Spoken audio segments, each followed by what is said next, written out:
ng mga anak sa panonood ng programang ito.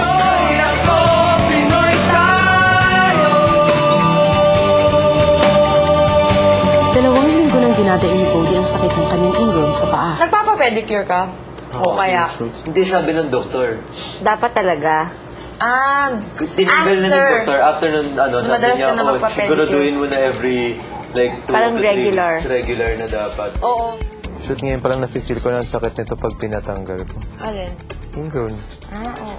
Dahil concerned si Kuya sa kapakanan ng kanyang housemates, pinakonsulta niya si Bodhi sa isang So, doktor. yung kasing ingrow niya, kasi po namamagana, pwede tayo mag-consult sa surgery po. Buddy, Po. narinig mo sinabi ng doktora? Opo. At noong Martes, dumating na ang surgeon upang maibsan na ang sakit na nararamdaman ni Bodhi. Bali yung isa po, nasa left side po. Kakatanggalan po yan.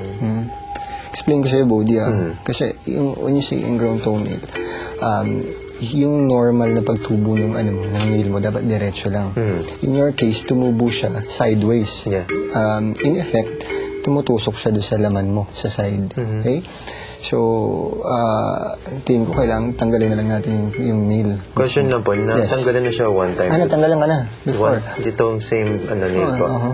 Ganyan pa rin po yung tubo. So, totoo pa ba uli po yan? Pag Yes, so familiar ka na kung gaano kabilis tumubo yan, anong gagawin after, di ba? Opo.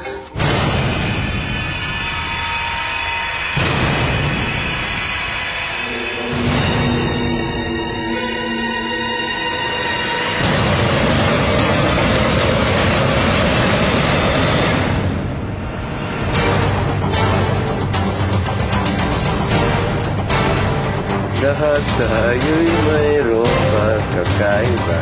Sa tingin pa lang ay makikita na iba't ibang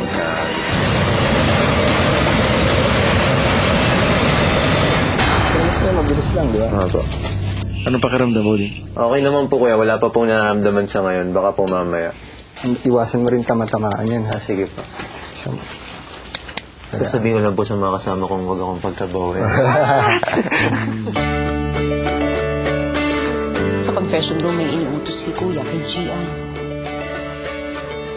Oh my God. Ay. Ano mo gagawin ko dito?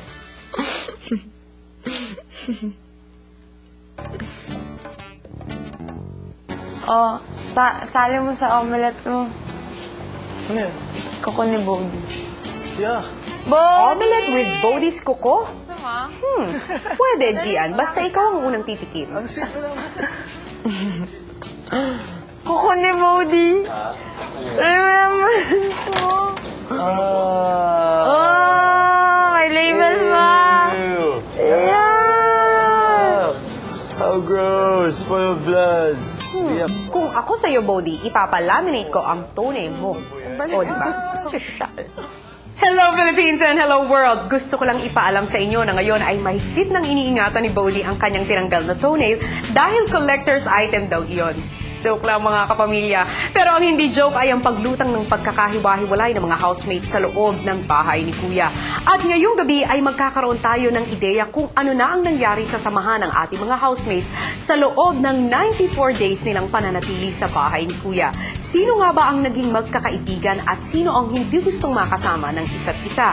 Sa kanilang weekly task ay medyo lumitaw na ang magkakakampi. Narito po. Sa bagong weekly task ng mga housemates, kailangan nilang gumawa ng 6 feet na tower gamit ang mga dominoes. Matrabaho ang task na ito lalo pat kailangan may isang tao lagi sa loob ng circular marker. Trial and error ang ginawa ng mga housemates kung ano ang magandang diskarte sa pagtatayo ng tower. Pero sa kanilang mga unang pagsubok ay hindi naging matatag ang kanilang binubuo. Dahil 24 hours ang duration ng kanilang weekly task, napag-isipan ng mga housemates na magkaroon ng shift sa paggawa ng domino tower. Di ba hindi naman as always? I'm so sorry, Mickey. No problem. But how is it for you yung impact na that Wendy and Keon is here? Parang katulad ng dati. Parang feeling ko nga, nagbakasyon sila. And now they're back. So, masaya. But sa'yo, may impact ba? Yeah, there's an impact. What? Yung, iba kung nandito, yun for example, Wendy. But she's a jolly person, but can be also serious. And yung maganda is like, she's really enjoying, nakikita. And yung boss nga lang niya kung patawa o ano, lakas din, no? Yeah. And there's a different impact kung narinig mo yun. But as well, yung impact kay Kianis, tingnan mo yun, like the guys were close, diba? You got closer, diba? Ngayon, since si Kian nandito, there's again, yung parang division. Nikki, okay lang naman na trio itong sina Bruce, Ian at Nel. Dahil quadruple naman kayo ni na Bodhi, Gian at Beatrice. O hindi ba? Lamang ka pa rin. More like that. Maski nagwakas na nga ang Hati House task, itong si Mickey ay may pakiramdam pa rin ang pagkakahati sa bahay ng mga lalaki. Tama nga kaya ang kanyang pakiramdam. Pero bago pa man nagsimula ang pagkakahati sa bahay, nabuklod naman sila ng mga pagsubok na nakatulong sa mga nangangailangan. Nariyan na ang summer-oriented task ni Kuya kung saan sinimula na nga ang pagre-reconstruct ng Binonan Elementary School. At ang mga dinonate niyong mga libro at mga sapatos ay natanggap na rin po doon. Nariyan din ang bunga ng kanilang walang tigil sa pagbabayo. Ilang linggo na ang nakakaraan at nakita nga nila kung kanino napunta ang mga bigas na kanilang pinaghirapan. Narito po. Ilang linggo na ang nakakaraan nang makita ng mga housemates ang resulta ng kanilang unang charity weekly task sa pagbabayo ng mga palay. Hindi ko akalain, Bruce, na naalala mo pa pala ako. Wala naman akong halaga kasi sa akin kasi katulong lang ako eh. Nabigla ako nga di ko akalain na yung pinaghirapan ni Bruce, matikman ko pala. Mahal nila ako, mahal ko rin sila.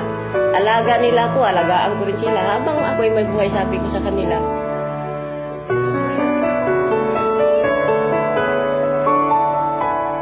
Simula December 30 hanggang January 15, nagbakasyon sila Ryan sa sila Mickey noong December 30. Ako nag-drive sa kanila dahil kumuha kami ng van. Kaya doon po kami nagkakilala. Mabait pa naman po si Mickey. Lagi niya ako kinakausap. Hindi nga po ako makapaniwala eh. Salamat po ako dahil gano'n kami napili ni Mickey. Talagang nagulat po ako. Malaking tulong po sa amin yun. Bigas. Medyo mahirap po biyahe ngayon kasi bakasyon pa. Mickey, maraming salamat. Kahit hindi mo masyadong kami kilala. Hindi tayo nagkasama na matagal. Malaking tulong talaga sa amin yung bigas na binigay mo sa amin.